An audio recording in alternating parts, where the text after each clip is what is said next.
Hey everyone, welcome back to Let's Play Disc Golf. We're finally back here at Raptors Knoll, hopefully this time to do a full course walkthrough. I'm gonna play the blues, the middle tee pads, and see how it goes. It's a little bit windy out, but should be a good round, nice and warm. Hole 1 is a 530-foot par 4. We've got an OB creek off to the right that you must avoid. There's also OB to the left up at the top of the hill. Really, the dream shot is to shoot down towards the water tower, and if you make it that far, you have a bigger arm than I do. But anywhere along the hillside is more or less in bounds, and that's a good placement for a chip up and a putt in for birdie. Just a quick disclaimer that the course is set up for the BC Junior Championship right now. I'm not really sure where the pin positions will be for the BC Open, but I'll try and explain all positions where I can.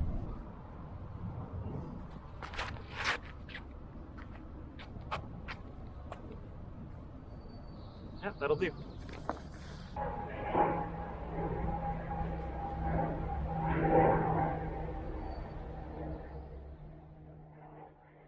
You can probably hear it in the video, but this hole tends to have a lot of headwind or crosswind that likes to push your disc into that OB right.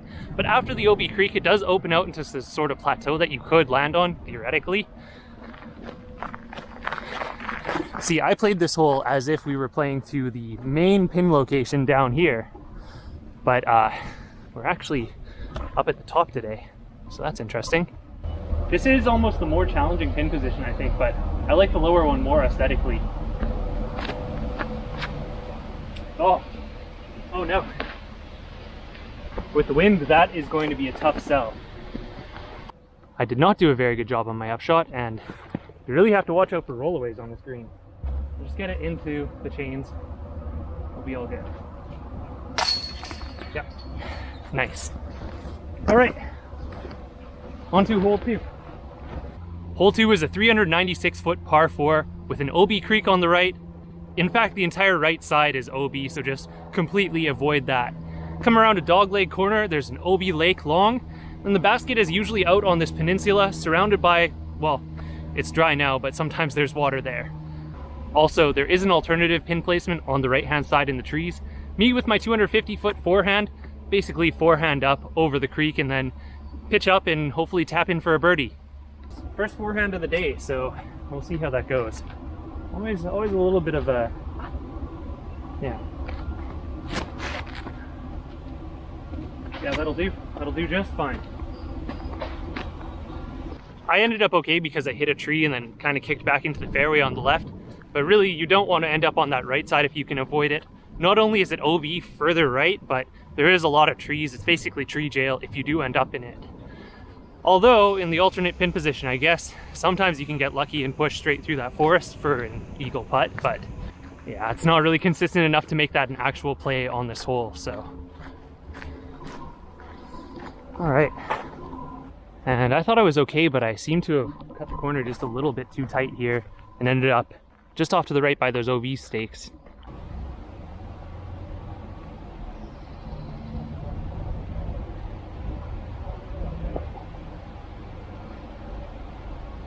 Okay. Given the situation, I think that is the best we can do. There's where our alternate pin location is, in the woods off to the right. This is a very gettable hole if you have just a little bit longer forehand than I do, because as you can see, I had an errant first shot and I was still able to kind of get into circle 2. So now we are putting for birdie. Yes, putt. Oh. And that right there, my friends, is an out of bounds stroke. It's why you don't run it unless you know that you've got it. Hole 3 is a pretty straightforward hyzer shot using a putter or mid depending on the stability you want. Just avoid the trees. That's it, pretty easy. The alternate pin location is much more challenging. It's the higher location that I'm showing in the drone footage now. This is probably what they'll play during the BC Open. And for me, it's a nice flat sort of turnover shot or a forehand depending on how I'm feeling for the day.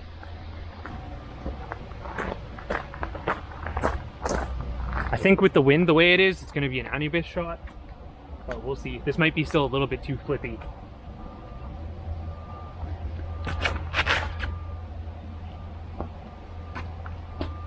Oh, that works. Not exactly the gap I should take, but Down in the lower position, this hole feels like an absolute must make, but there is a little bit of luck to it too. just because of how many trees there are. Like, look where I ended up here with my anubis. This is pretty much a guaranteed 3 at least. Sometimes if you kick wrong, it can easily be a 4, 5.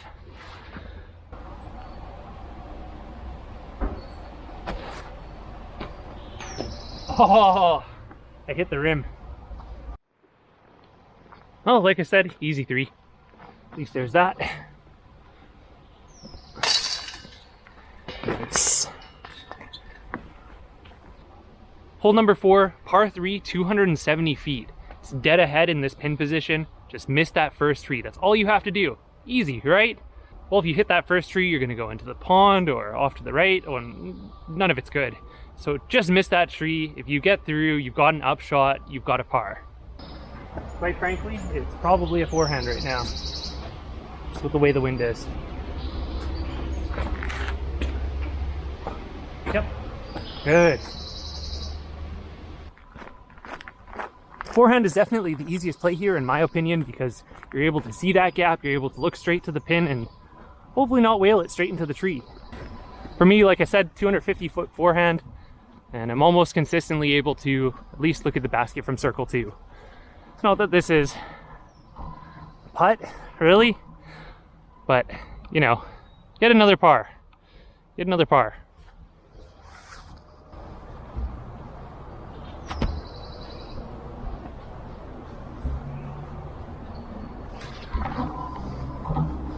Alternate pin location on this one, just right there in those bushes. Camera in hand, can we do it? Yeah, no problem. Hole 5 is a 740-foot par 5. Off of the blues, you've got this initial tree gap to miss, a little bit of downhill, some steep downhill, a little bit of woodsy section, a couple zigzag turns through the woods, and then you're at the basket. There is OB short left, which is mostly relevant off of the gold tee pads. As well, if you're someone who throws like 250 feet, best play in my opinion is to lay up past the red tee pad to the top of the hill. Then you've got this real nice long downhill chuck. Put it up out into the open, chip up to the basket and tap in for birdie. Let's do this. This is also another one of those holes that has that swirling wind that's often a headwind, so gotta watch out that your discs don't flip.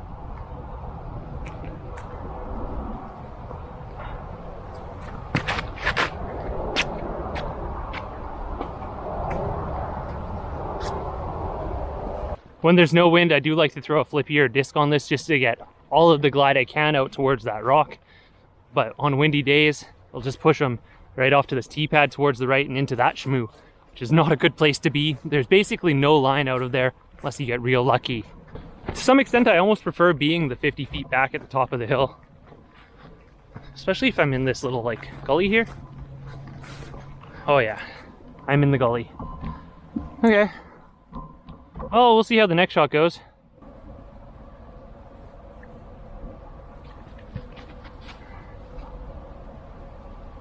Yeah, that'll do. That'll do real well. Whoa. This is actually one of my favorite holes on the course, just because you have so much variety in the types of shots that you need to throw to complete it. Gotta have some straight shots, gotta have a little bit of woodsy game.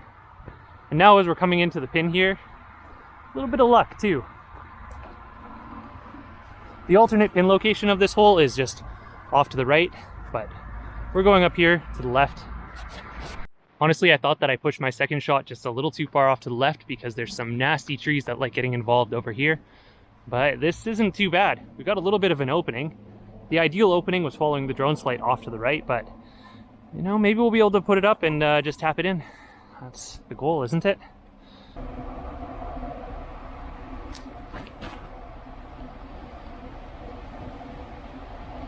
Sweet. And if you ended up a little bit more off to the right here, you'd have a look at this wider gap that we're about to walk through now, which is, I think, the way that the hole is meant to be played.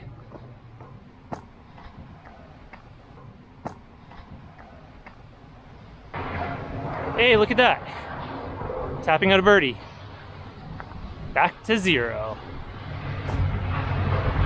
Beautiful truck noises in the background. Nice. Hole number 6, this is what I consider the lighter side of a par 4, but par 4 it is. Thing is that it can get real nasty if you hit those early trees, but once you're out in the open, it's just a nice throw up towards the basket, and hopefully a putt in for birdie. Just don't hit the first trees. But also there is OB off to the right, high up on the left and far of the basket, so if the wind messes with you, it can really make you have a bad time. Anyways, really don't even need to throw it hard, you just gotta miss that first set of trees there.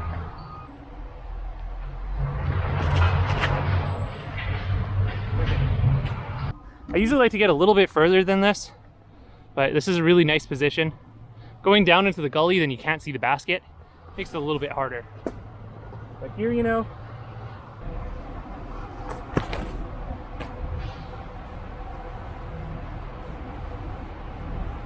yeah, that'll do. The gold tee pad on this one is off to the right, back a little ways, throwing straight at the super woodsy, thick OB. So I guess from the gold tee pad, it is a pretty fair 4. Just from the red and the blue, it's a little bit on the light side. And you see, this is why I wish I'd pushed that extra 15 feet on the first drive, because it would have got me that much closer to the basket.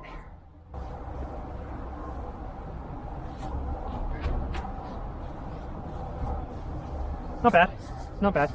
Hole 7, par 3, 278 feet. And I find this to be one of the more consistently challenging holes on the course where I lose strokes, because not only is there OB right, left, and long, there's also a hazard garden in the middle where if you land in it, you take a stroke and play from where you lie. And also there's some trees cleverly placed to drop your disc right into the hazard. So let's throw, hopefully we stay out of the hazard and get it nice and close. The other pin position is just straight, which I find to be a little bit easier, but yeah, we'll see how this goes.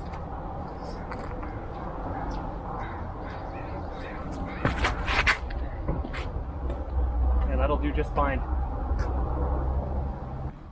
So that was an okay throw. I ended up short of the trees that knock you into the hazard, so circle 2 putt, but you know, ideally you want to have that throw and push like 50 feet further.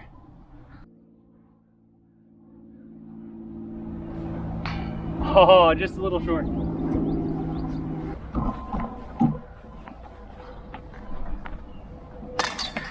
Hole number 8 is the signature hole here at Raptors. It's a par 3, 264 feet, nice throw into an open field with the basket elevated on a wooden eagle. Inside of the eagle's wings are gravel sections which count as hazard, so if you don't have the arm to make it up, leave it just a little bit short, that way you're not taking the extra stroke for what was probably a pretty good throw but just didn't make it. The distance on this one is just a little bit deceiving since it is uphill, it's got that elevated eagle at the end. I throw 300 feet flat ground, but I'm a lot less consistent about making it on top of this eagle. So during tournament play when nerves are high and I'm maybe not playing to my best form, tend to just lay it up, be safe. Sometimes make the long putt too, that looks really cool.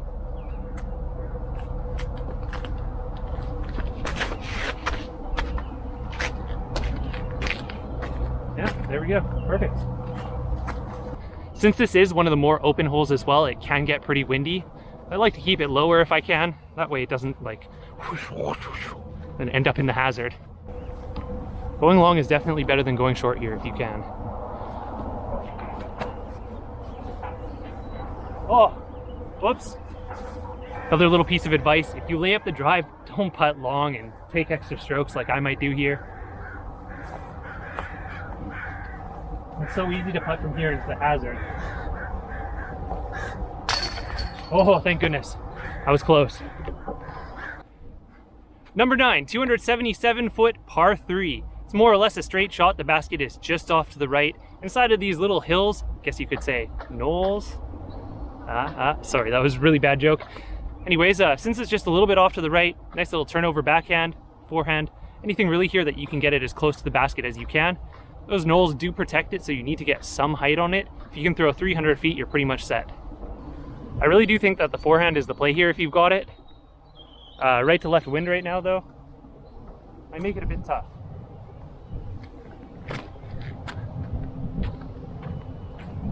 Yep, that's absolutely the play. Just want to take a quick moment to say thanks for watching the video. I hope this was helpful for your 2023 BC Open or whatever other tournament is coming up. If you like the video, check out my shop, Rare Discs, rarediscgolf.com. Buy a disc, just take a look. As you can see, 250 foot forehand doesn't quite get you there.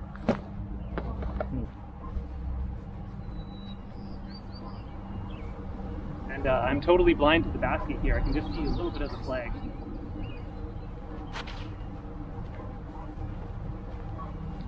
Oh, that works. All right.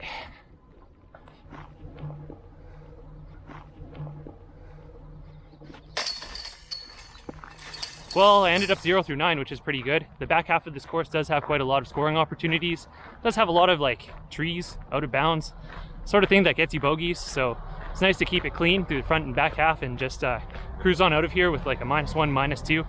Might not win you a tournament in MA2, but MA3, yeah, you're gonna be doing pretty good. Anyways, thanks for watching. Don't forget to check out Rare Discs, rarediscgolf.com. See you in the next video.